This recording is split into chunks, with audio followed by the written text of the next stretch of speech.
ወጣት የነብር ጣት ይባላል። ወጣት እያለ ብዙ ሰው ሊፈልግ ይችላል። የዛንም ያህል ብዙም ሰው ሊጠላህ ይችላል። ምክንያቱም አንተ ቫልዩ መስጠት እስከቻልክ ድረስ ነው ያ ሰው ሊፈልግህም ሊወድህም ሊጠላህም የሚችለው። በጣም አስቸጋሪ ነገር ውስጥ ካሉ ሰዎች መካከል ወጣቶች ግንባር ቀደሞች ናቸው። ወጣት እያለ ብዙ ኃላፊነቶች ሊኖሩብህ ይችላሉ። የቤተሰብ ኃላፊነት፣ የትዳር ኃላፊነት፣ ብዙ ኃላፊነቶች አንተ ላይ ነው የሚቀመጡት። በተለይ ወንድ ከሆንክ ወጣትነትና ወንድነት በጣም አስቸጋሪ ነው። አብዛኞቹ ወጣቶች ራሳቸውን እያጠፉ ይገኛሉ። ስለዚህ ለዚህ መፍትሄ የሚሆነው ከዚህ ጭንቀት የምንወጣበት መፍትሄዎችን አስቀምጫለሁ። እነዚህን መፍትሄዎች በዝርዝር እንመለከታለን። እኔም ወጣት እንደመሆኔ እነዚህ ነገሮች ገጥሞኝ ስለሚያውቁ እነዚህን ነገሮች ደግሞ እንዴት አለፌ እዚህ ላይ እንደደረስኩ በዝርዝር ማሳያችሁ ምነግራችሁ ይሆናል። እዚህ ዩቲዩብ ላይ ጥሩና አስተማሪ ቪዲዮዎችን ለመመልከት የምትመጡ ከሆነ ይሄም ቻናል ስለሚያስፈልጋችሁ ሰብስክራይብ በማድረግ ቤተሰብ መሆን ትችላላችሁ። ወደ ቪዲዮ።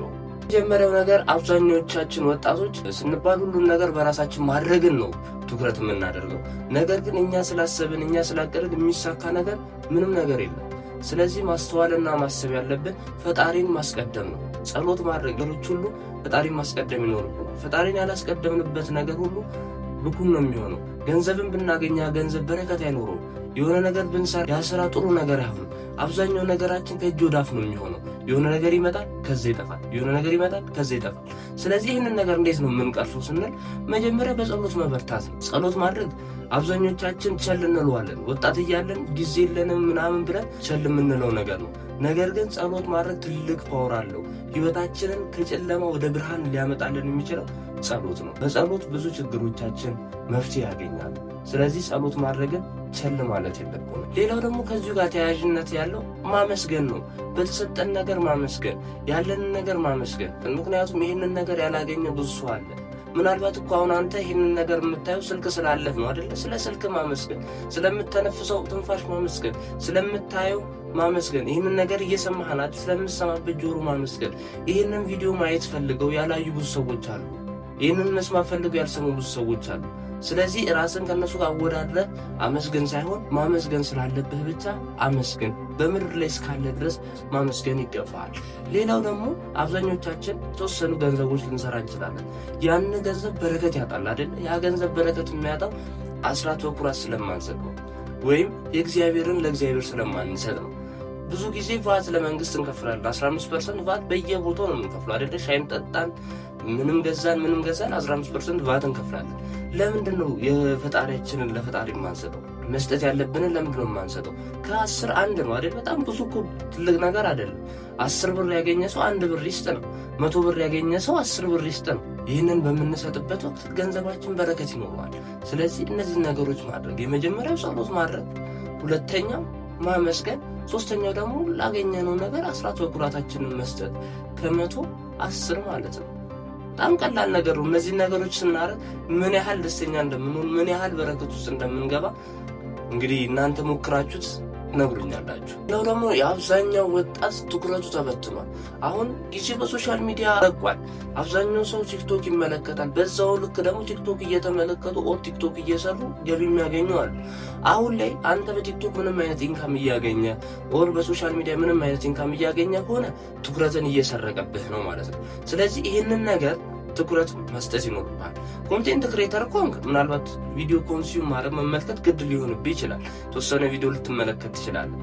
ነገር ግን የግድ ኮንቴንት እኮ መመልከት የለብም። ቲክቶክ ላይ ወጥተህ ያንን ቪዲዮ ማየት የለብም። አብዛኛው ጊዜ ካስተዋላችሁት ቲክቶክ ተመልክታችሁ ኦር ሾርትስ ቪዲዮዎች በጣም ስክሮል አድርጋችሁ የመጀመሪያ ቪዲዮ ያየኸው ምንድን ነበረ ብለህ እስቲ ራስን ጠይቀው። ኦር የተመለከተን ሰው እስቲ ጠይቀው፣ አያስታውሰው። ምንድን ያየው? እሺ ምን አይነት ዩዝ አገኘ? ከእንደዚህ ምን አገኘ? አንዱንም ቪዲዮ ያስታውሰው። ስለዚህ ትኩረታችንን እየሰረቀ ነው። እናንተ በዚህ ነገር መሸወድ የለባችሁ። ወጣት እስከሆንክ ድረስ ያለ ሀብት ጊዜ ነው። ስለዚህ ጊዜን በአግባቡ መጠቀም ይኖርብሃል። ጊዜን በአግባቡ ሳትጠቀም ካለፈ በኋላ በጣም ነው ነገ ላይ የሚቆጭ። ነገ ላይ ወጣት እስከሆንክ ድረስ ብዙ ነገሮች፣ ብዙ ኃላፊነቶች አንተ ላይ ሊመጡ ይችላሉ። ቤተሰብ ማስተዳደር፣ ትዳር፣ ልጅ ሊኖሩ ይችላሉ። እነዛን ነገሮች እንዴት ነው ታሳካ የምትችለው? ስለዚህ ጊዜህን አሁን ላይ በአግባቡ መጠቀም ማትችል ከሆነ ጊዜህን ለጥሩ ነገሮች የማታውል ከሆነ በጣም አስቸጋሪ ነው። ሌላው ትኩረታችን በጣም እየበተነ ያለው ብዙ ስራዎችን በአንዴ መስራት ነው።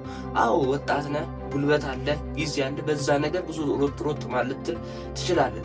ነገር ግን 10 ቦታ መሆን አትችልም። አንተ አንድ ሰው ነህ አይደል? 10 ቦታ ልትገባ እኮ አትችልም። 10 ያሯሯጠ አንድ አይዝም እንደሚባለው ሁሉ አንተም ብዙ ነገር ስላሯሯጥ ያ ነገር ይሳካልኛል ማለት የለብህም። አንዳንዶቹ ዲጂታል ማርኬቲንግ ይሉሃል፣ ኮንቴንት፣ ፎሬክስ፣ በጣም ብዙ ነገር ይነግሩሃል። እነዚህ ነገሮች ሁሉ ሰራል ይላል፣ ግን በአንዱም ነገር ላይ ስኬታማ አይሆንም። አንዱ ነገር ላይ አተኩራ ነው ያንን ነገር ልታሳካ የምትችለው። ካስተዋላችሁት ናሽናል ጂኦግራፊ ላይ ምናምን ካያችሁት አንበሳ ሊያድን ከፈለገ አንድ ነገር ላይ ብቻ ነው ትኩረቱ የሚያደርገው። ለምሳሌ አንድ ሚዳቆን፣ አንድ የሜዳ አህያን ማደን ከፈለገ እዛች ላይ ብቻ ነው ትኩረቱ የሚያደርገው።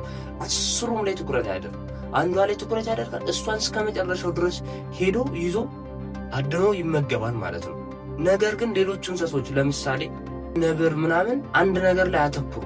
10 ሚዳቆ ካዩ፣ ለምሳሌ ሚዳቆች ተሰብስበው ካዩ እነሱ 10ሩንም ከ10ሩ አንዱን ለመያዝ ነው የሚሯሯጡት። ነገር ግን አብዛኛውን ጊዜ አደናቸው ስኬታማ አይሆንም። እንደዚህ ነው ህይወትም ማለት። ስለዚህ እኛ አንዱ ነገር ላይ ትኩረት አድርገን አንድ ወይ 2 ነገር ላይ ትኩረት አድርገን ከሁለት አንዱ ለመያዝ መሞከር ነው የተሻለው። ነው በጣም መሄድ ነው። 2 ባላት ከል አንዱ ሲበጠስ አንዱ ላይ ተንጠልጠል አይደል አባባሉ የሚለው። ስለዚህ ቢያንስ 2 ነገሮች፣ ለምሳሌ አንተ ስራ የምትሰራ ከሆነ ሳይድ ሀስል ኮንቴንት ክሬት ብታደርግ፣ ዋናው ስራ እንዳለ ሆኖ ኮንቴንት ክሬት ብታደርግ ቤት ስትመጣ። ስለዚህ ይሄ ምንድነው 2 ባላት ተከልክ ማለት ነው። በስራው አልሳካ ቢልህ በኮንቴንቱ ትሄዳለህ ማለት ነው። ነገር ግን 10 ነገር፣ ለምሳሌ ስራ ትሰራለህ፣ ኮንቴንት ክሬት ታደርጋለህ፣ ግራፊክስ ዲዛይን ለሰው ትሰራለህ፣ ከዛ ፎሬክስ ትሰራለህ፣ ከዛ ሶሻል ሚዲያ ማርኬቲንግ ትሰራለህ። በቃ እንደዚህ ነገሮች ሁሉ ትንተነካል። አንተ አንዱ ላይ ስኬታማ አትሆንም። ስለዚህ ነገሮች ላይ አንዱ ነገር ላይ እና 2 ነገር ላይ ብቻ ትኩረት በማድረግ ነገሮችን ማሳካት ይቻላል። ስለዚህ በእርጋታ በትኩረት እነዚህን ነገሮች ማድረግ ይገባሃል ማለት ነው። 3ኛው ደግሞ መረጋጋት። ሁሉንም በጊዜው ውብ አድርጎ ሰራው አይደለም የሚለው። አንተ ስለቸኮልክ እኮ የሚሆን ነገር የለም። አንተ ስለፈጠንክ የሚሆን ነገር የለም። ሁሉንም ነገር በጊዜው ነው ሊሆን የሚችል አይደለ? ያንተ ፍጥነት ምንም ትርጉም የለውም። አቦ ሸማኔ በጣም ስለፈጠነ እኮ የጫካ ንጉሥ አልተባለም አይደለ? በተረጋግቶ ያደነው አንበሳ ነው የጫካ ንጉሥ የተባለ አልቲቲዩዱም ነው። ስለዚህ አንተ መረጋጋት ይኖርብሃል። ነገሮችን ከማድረግ በፊት መረጋጋት ይኖርብሃል። ተረጋግተህ የምታደርጋቸው ነገሮች ሁሉ ትክክለኛ ውሳኔ ነው የምትወስነው። በመረጋጋት ትክክለኛ ውሳኔዎችን ትወስናለህ። ግን የቸኮለች አፍሳ ለቀመች እንደሚባለው ከቸኮልክ ያንን ነገር ሳታሳካ ትላለህ። ስለዚህ ነገሮችን ከማድረግ በፊት፣ ነገሮችን ከመናገር በፊት፣ ነገሮች አንዳንድ ቦታዎች ላይ ከመሄድ በፊት መረጋጋት ይኖርብሃል። መረጋጋት በጣም ቤዝ የሚባል ነገር ነው። ወንድ ልጅ ሆነ ወጣት ሆነ ካልተረጋጋ በጣም አስቸጋሪ ነው። መቸኮል የለብን። ብዙ ሰዎች ቸኩል፣ ፈጠን በለ፣ ጊዜ እየሄደ ነው ሊሉ ይችላል። ነገር ግን ተረጋጋ ስለ እንደ ኤሊ ሆን ማለት አይደለም። ስትረጋጋ አለው እኮ በጣም ስትፈጠንና ስትረጋጋ አለው አይደለ? መካከል ላይ ያለ በጣምም ሌት መሆን የለብን፣ በጣምም መፍጠን የለብን። ትሆን የተረጋጋ በጣምም አይደለም በጣም የቀረዘዘም አይደለም። በቃ ስቴፕ ያለው ነገር ሲሆን ደስ ይላል። ለምሳሌ ከ100 ሜትር እና ከ10,000 ሜትር ሩጫ የትኛው ነው ደስ የሚለው? ትኩረትን ሰብስበህ እንትን የምትል 100 ሜትር ነው ወይስ 10,000 ሜትር ሲሮጡ? 10,000 ሜትር ሲሮጡ ነው አይደል? ስለዚህ አንተም ላይ ህይወት 100 ሜትር አይደለችም። በቃ የሆነ ሮጥ ብለህ የሆነ ነገር የምትይዘው ነገር አይደለም። የሆነ ነገር የምታሸንፍበት አይደለም። በቃ ህይወት ተረጋግተህ የምትኖራት ነው። ማራቶን ናት። ቀስ እያልክ የምትሄድባት ናት። ድረስ ካለህ ድረስ ተረጋግተህ ነገሮችን ማድረግ ይኖርብሃል። 4ኛው ደግሞ አታማር። ሸክማችሁ የከበዳችሁን ወደ ፈጣሪ ይላል አይደል? አንተ እኮ አንድ ሰው ነህ። በብዙ ነገር ልትፈተን አትችልም። በአንድ ነገር ነው ያለ አቅም ልትፈተን አትችልም። አንተ 1ኛ ክፍል ሆነ የ12ኛ ክፍል ፈተና ልትፈተን አትችልም አይደል? ስለዚህ በአቅምህ ነው ሁሉ ነገር የተሰጠ። ለምሳሌ ጻድቁ ኢዮብ ማየት ትችላለህ። ጻድቁ ኢዮብ በጣም በፈተና ተመቷል። የአንተ ፈተና ከሱ ይበልጣል? እስቲ ራስህን ጠይቅ። ጻድቁ ኢዮብ ማገግ እስኪያቅተው ድረስ ነው የታመመው። ሀብት ንብረቱን አጥቷል። ልጆቹን በአንድ ጊዜ ነው ያለው። ሁሉን ነገር በአንድ ጊዜ ነው ያለው። ነገር ግን አላማረረም፣ አመሰገነ። እንደውም ሚስቱ አማረር እግዚአብሔርን ስደብና ሙት እያለችው ነበር። ነገር ግን ያንን ነገር አላደረገም። አንተም እግዚአብሔርን ሁሉ ጊዜ ማመስገን ያለብህ፣ በነገሮች ሁሉ አመስጋኝ መሆን አለብህ። ስለዚህ ስኬታማ መሆን የምትፈልግ ከሆነ፣ አሁን ያለህበትን ጭንቀት፣ ሐዘን መርሳት የምትፈልግ ከሆነ አመስግን። ስታመሰግን ነው የሚጨምርልህ። ላለው ይጨምርለታል አይደል የሚባለው? አንተ ሮሮ ስታማርር የምታማርርበት ነገር ይጨምርልሃል። አንተ ስታመሰግን የምታመሰግንበት ነገር ይጨምርልሃል። ስለዚህ የባለህ ነገር አመስግን፣ የተሰጠህን ነገር አመስግን። አንተ እኮ ራስህን ከሌሎች ጋር እያወዳደርክ ስለሆነ ነው ልማታመሰግነው። ስለዚህ ባለህ ነገር አመስግን። ያለህን ነገር የተሰጠህን ነገር ማመስገን ይኖርብሃል። ስለዚህ አታማር፣ በሱ ፋንታ ማመስገን ይኖርብሃል። ደግሞ መርሳት የሌለብህ ነገር እምነት፣ ተስፋ፣ ፍቅር ያስፈልግሃል። እምነት በምታደርገው ነገር ላይ ማመን ይኖርብሃል። እንደሚሳካ ማመን ይኖርብሃል። የሰናፍጭ ታህል እምነት ካላችሁ ይህን ተራራ ከዚህ ቦታ ተነስተ ወደ ሌላ ቦታ ሂድ ብትሉት ይሄዳል ይላል አይደል? ስለዚህ ስታምን የሆነ ነገር ሊሳካ የሚችለው። ሰው ልጅ ካልወደድክ ይህ ነገር ሊሳካ ይችላል። ፈጣሪህንም መውደድ ይኖርብሃል። የምታውቀው ወንድምህን ያልወደድክ የማታውቀውን እኔን ልትወደኝ አትችልም ይላል አይደል?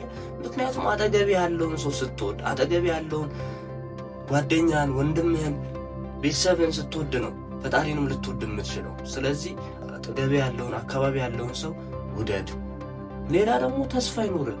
ተስፋ በእግዚአብሔር ነው። አሁንስ ተስፋ የማን ነው? እግዚአብሔር አይደለም? ስለዚህ ተስፋን በእግዚአብሔር አድርገህ ነገሮችን ማሳካት ነው።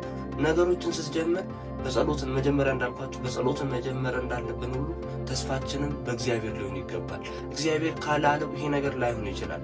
ምናልባት እግዚአብሔር ካልፈቀደ እኮ ይህንን ቪዲዮ ጀምሬ ላልጨርስ ይችል ነበር አይደለም? ስለዚህ እንዳልኳችሁ እምነት ይኖራችሁ፣ ፍቅር ይኖራችሁ፣ ተስፋ ይኖራችሁ። ከነዚህ ከዘረዘርኩት ለእናንተ የትኛው ተመቻችሁ? የትኛውንስ ለማድረግ ወሰናችሁ?